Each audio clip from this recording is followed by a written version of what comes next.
Logistic growth and etcetera बताया हुआ है, लेकिन हमें इसे इस टाइम पे नहीं पढ़ सकते हैं, बहुत कम टाइम है, एकदम क्रिस्प एग्जांपल्स पे हमें भी ध्यान दे रहे हैं। That we will cover on this channel. बिल्कुल ऑफ कोर्स अगले ईयर सालों के बच्चों के लिए हम full videos, full length explanations लाएंगे विथ क्वेश्चंस ऑल्सो। बट अभी हमें किस पे ध्यान देना है, इस पे जो मैंने अभी खोला है।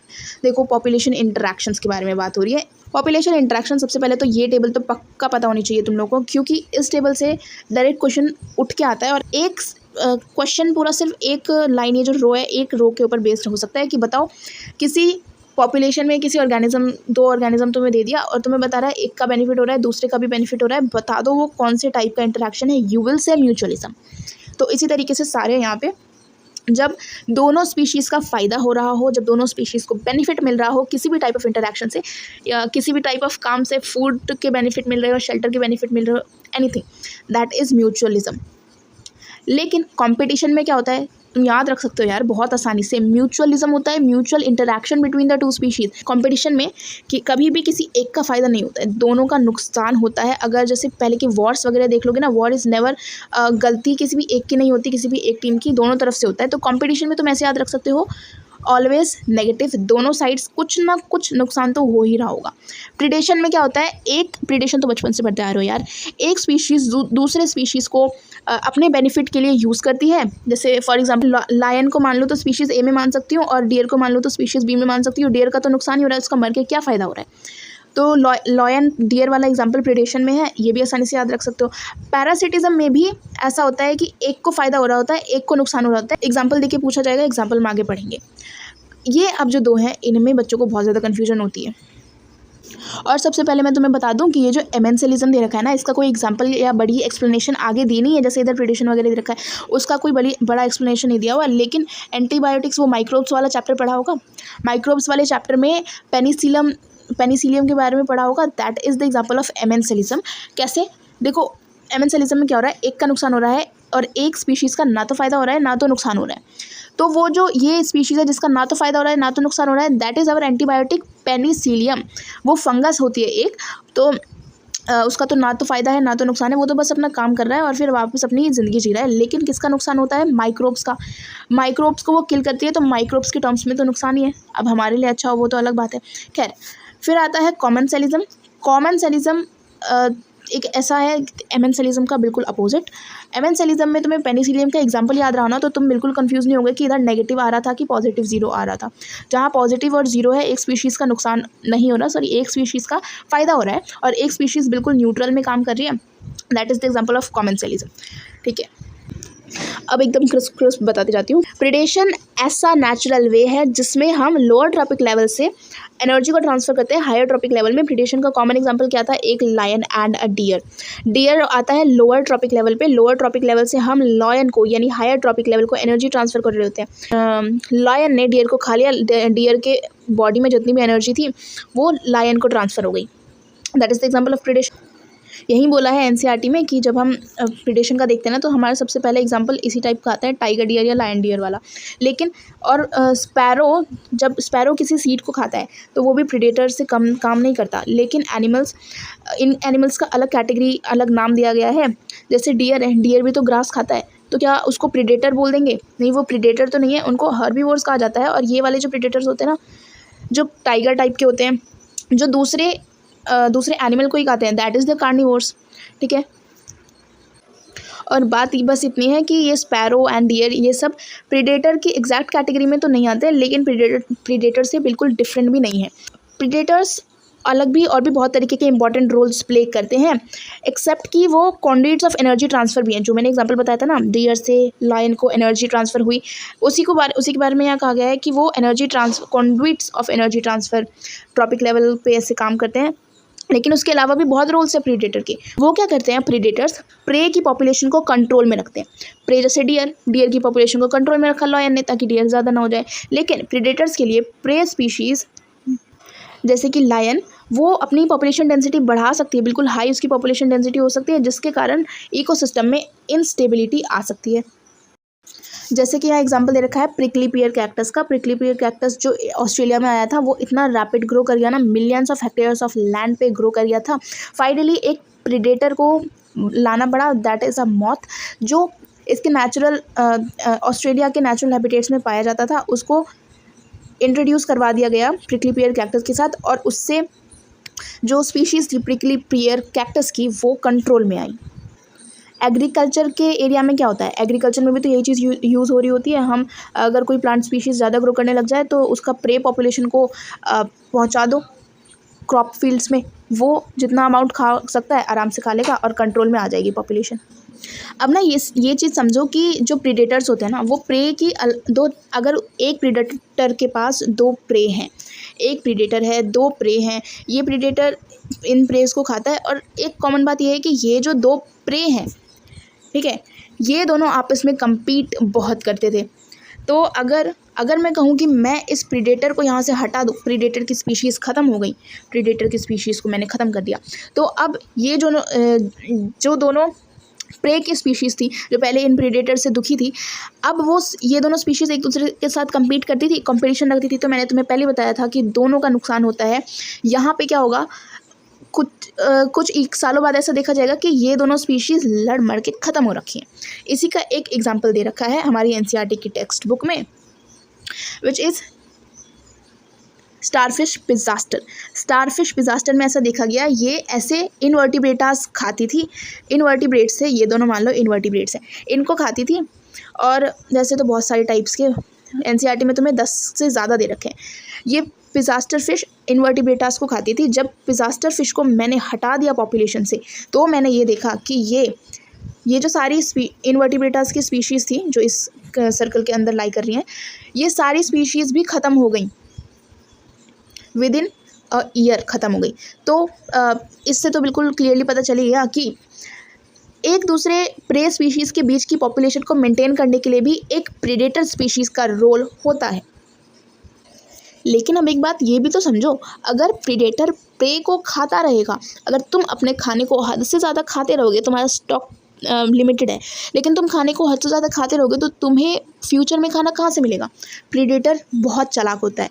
एनसीईआरटी में ये बात लिखी हुई है कि उनका नेचर होता है प्रूडेंट नेचर, मतलब वो, उन्हें पता है भाई, उन्हें समझदारी है कि उन्हें प्रे स्पीशीज़ को कितना खाना है ताकि उनका फूड कम ना हो और वो खुद भी एक्सटिंक्ट ना हो जाए। भाई प्रीडेटर ने प्रे को खाते खाते प्रे को तो एक्सटिंक्ट कर ही दिया, लेकिन अब उसे खाना नहीं मिल पा रहा है तो प्रे स्पीशीज़ खुद भी एक्सटिंक्ट हो गई। ऐसी सिचुएशन ना आए, इसीलिए वो प्रूडेंट की तरह काम करता है, यानी कि एक लिमिट में ही अपने प्रे स्पीशीज़ को खाता है। और वैसे प्रे स्पीशीज़ के पास भी बचने के कुछ रास्ते होते हैं, जैसे कुछ इंसेक्ट्स और फ्रॉग की कुछ स्पीशीज़ केमोफ्लेज कर सकती हैं ताकि वो अपने प्रीडेटर को दिखे ना, और कुछ स्पीशीज़ बहुत ही पॉइजनस होती हैं प्रीडेटर्स के लिए, जैसे कि मोनार्च बटरफ्लाई अपने प्रीडेटर के लिए बहुत ही पॉइजनस केमिकल्स अपने अंदर प्रेजेंट रखती है, जो केमिकल्स उसे उसकी कैटरपिलर स्टेज में ही मिल गए थे किसी भी पॉइजनस टाइप ऑफ वीड को खा के।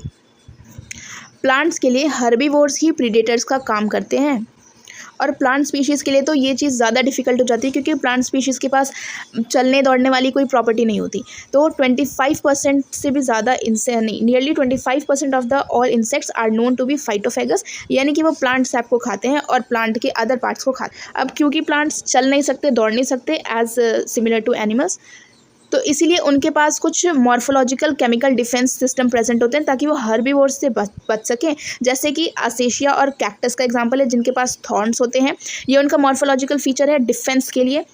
और बहुत सारे प्लांट्स केमिकल्स को भी स्टोर करके रखते हैं ताकि वो हर्बीवोर्स को, जो भी हर्बीवोर उन्हें खाने के लिए आ रहा है, उनको बीमार कर सके जब वो हर्बीवोर्स उन प्लांट स्पीशीज़ के ऊपर फीड करे, जब उनको खाए। जो उनके अंदर के बेसिक मैकेनिज्म्स जैसे कि डाइजेशन, रिप्रोडक्शन, इन सब को किल कर सकता है। प्लांट्स के पास हाईली पॉइजनस सब्सटेंसेस जैसे कि कार्डियक ग्लाइकोसिडेज भी होता है, और उसके अलावा भी ऐसे भी सब्सटेंसेस होते हैं जो कमर्शियल स्केल में बहुत यूज़ किए जाते हैं, निकोटीन, कैफीन, क्वेनिन, ओपियम, ऐसे जो तब प्रोड्यूस होते हैं जब वो ब्राउजर्स या ग्रेजर्स, जो घास खाने आते हैं वो वाले एनिमल्स, उनके डिफेंस के अगेंस्ट में काम करते हैं, तब ऐसे केमिकल्स प्रोड्यूस होते हैं प्लांट्स के अंदर जो कमर्शियली इंपॉर्टेंट भी होते हैं। अब आते हैं कंपटीशन पे। तो कंपटीशन में डार्विन जी का ये कहना था कि कंपटीशन तभी हो सकता है, या वो ऐसा बिलीव करते थे कि कंपटीशन तभी हो सकता है जब क्लोजली रिलेटेड स्पीशीज़ हो और वो लिमिटेड रिसोर्सेज के लिए compete कर रही हो। लेकिन ये बात पूरी तरीके से सच नहीं है। बिल्कुल अनरिलेटेड स्पीशीज़ के बीच में भी कंपटीशन हो सकता है, जैसे अमेरिकन लेक्स में ऐसा देखा गया, साउथ अमेरिका की लेक्स में, कि वहाँ पे जो फ्लेमिंगोज विजिट करने आती थी और जो वहाँ की ऑलरेडी रहने वाली फिशेस थी, वो दोनों कॉमन फूड जू प्लैंक्टन्स के लिए कम्पीट कर रही थी। और जो दूसरी बात डार्विन को लगती थी कि रिसोर्स का लिमिट होना एक फैक्टर है कि कंपटीशन होता है, तो ये बात भी गलत है।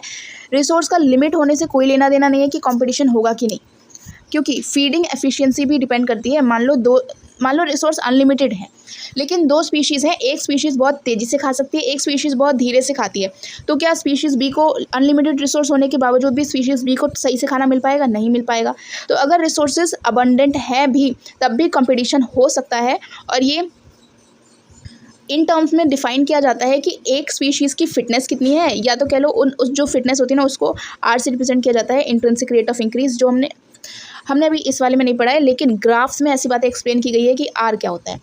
तो स्पीशीज़ की फ़िटनेस के हिसाब से डिफ़ाइन होता है कि वो कम्पीट करेगी कि नहीं करेगी। और इसी चीज़ को कॉम्पिटिटिव एक्सक्लूजन कहा जाता है, जो लेबोरेटरीज़ में भी बहुत जगह देखा गया। जब जैसे गॉस वो साइंटिस्ट थे जिन्होंने कॉम्पिटिटिव एक्सक्लूजन का प्रिंसिपल दिया था।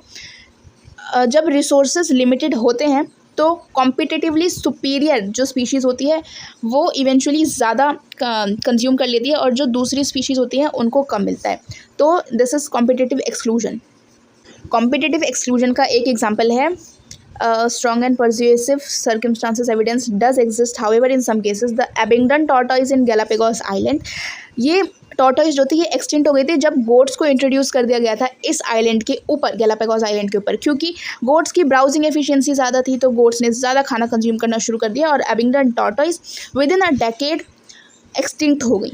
अब कॉम्पिटिटिव एक्सक्लूजन तो ये बात बताता ही है कि नेचर में कॉम्पिटिशन नाम की चीज़ होती है। एक और ऐसा फिनोमिना है जो ये क्लियर करता है कि कंपटीशन हाँ होता है, जिस फिनोमिना का नाम है कॉम्पिटिटिव रिलीज। इसमें क्या होता है, a species whose distribution is restricted to a small geographical area because of the presence of competitively superior species is found to expand its distribution range dramatically when the competing species is experimentally removed. अगर एक दो species है वो compete कर रही हैं, जैसे गोट और गैलापागोस आइलैंड में टॉर्टोइस का एग्जाम्पल दिया गया था, अगर वो स्पीशीज़ कम्पीट कर रही हैं और लेकिन एक स्पीशीज़ को जो पहले एक्सपैंड कर रही थी, जो ज़्यादा खा पा रही थी, उस स्पीशीज़ को अगर हमने हटा दिया तो जो दूसरी स्पीशीज़ थी उसकी पॉपुलेशन बढ़ जाएगी, क्योंकि उसके लिए फूड का अबंडेंस बहुत ज़्यादा हो गया। यही प्रिंसिपल होता है कॉम्पिटिटिव रिलीज़ का। रिलीज़ मतलब ऐसे याद रख सकते हो, रिलीज़ मतलब छुटकारा पा लिया है दूसरी स्पीशीज़ से एक स्पीशीज़ ने, क्योंकि खाना उन दोनों का सेम था। कॉम्पिटिटिव रिलीज़ का एक एग्जांपल दिया हुआ है जो कॉलिन्स एल्गेंटफील्ड एक्सपेरिमेंट से आता है। कॉलिन्स एल्गेंटफील्ड एक्सपेरिमेंट से आता है। This experiment showed that on a rocky sea coast of Scotland, the larger competitively superior barnacles, जो large barnacles थे, जो superior barnacles थे, वो उन्होंने डोमिनेट करना जब शुरू किया, तो जो स्मॉलर बार्निकल्स थे उनकी स्पीशीज़ बिल्कुल एक्सटिंक्ट होने चली गई, बिल्कुल एक्सक्लूड होती चली गई उस एरिया से। तो ये कॉम्पिटिटिव रिलीज़ का एक एग्जाम्पल है। और इन जनरल ऐसा देखा जाता है कि हर्बीवोर्स और प्लांट्स ये ज़्यादा अफेक्ट होते हैं कॉम्पिटिशन से एज़ कम्पेयर टू कार्निवोर्स। अब गॉस का कॉम्पिटिटिव एक्सक्लूजन प्रिंसिपल क्या कहता था कि जो दो क्लोजली रिलेटेड स्पीशीज़ होंगी जो कंपटीशन कर रही होंगी वो साथ में को एग्जिस्ट नहीं कर सकती, कैन नॉट को एग्जिस्ट। ये क्योंकि कॉम्पिटिटिवली जो इन्फीरियर होगी वो तो इवेंचुअली एलिमिनेट आउट हो जाएगी। ये सिचुएशन सही होगी जब रिसोर्सेज लिमिटेड होगी, लेकिन अगर रिसोर्सेज अनलिमिटेड है तो कुछ और भी हो सकता है, कोई और कॉन्सिक्वेंसेस भी आ सकते हैं। Most recent studies do not support such gross generalisations about competition के ऊपर ये जनरलाइज करना इस टर्म को, इस स्टेटमेंट को कि स्पीशीज़ लिमिटिंग होगी या रिसोर्सेज लिमिटिंग होंगे तो स्पीशीज़ का क्या होगा, ये आजकल की स्टडीज़ बिल्कुल फेवर नहीं करती हैं।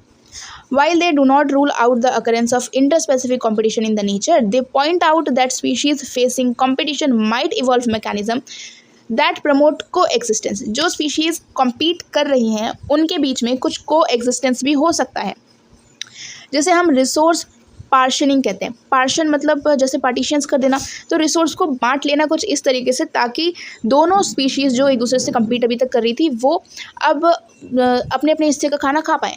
ऐसा ही कुछ मैक आर्थर ने ऑब्जर्व किया था। इन्होंने देखा कि वार्बल्स की 5 क्लोजली रिलेटेड स्पीशीज़ हैं जो एक सेम ट्री के ऊपर रहती हैं, लेकिन तब भी उनमें किसी भी तरीके का कंपटीशन नहीं होता है, वो एक साथ को एक्सिस्ट करती हैं, क्योंकि उनकी फोराजिंग एक्टिविटीज़ या वो किस टाइम पे खाती हैं या कितने अमाउंट में खाती हैं, ये उनका बिहेवियरल डिफरेंसेस अलग कर रहा था उन लोगों को, डिस्पाइट ऑफ द फैक्ट कि वो एक दूसरे के कंपिटिटर्स तब भी थे। यानी कि उनके बायोलॉजिकल फीचर्स या ईटिंग हैबिट्स, ईटिंग का टाइम, ऐसे कुछ चीज़ें अलग थी जिसकी वजह से रिसोर्स पार्शनिंग वाली कंडीशन आ गई। वो कॉम्पिटिटर्स होने के बावजूद भी को एग्जिस्ट कर पाए।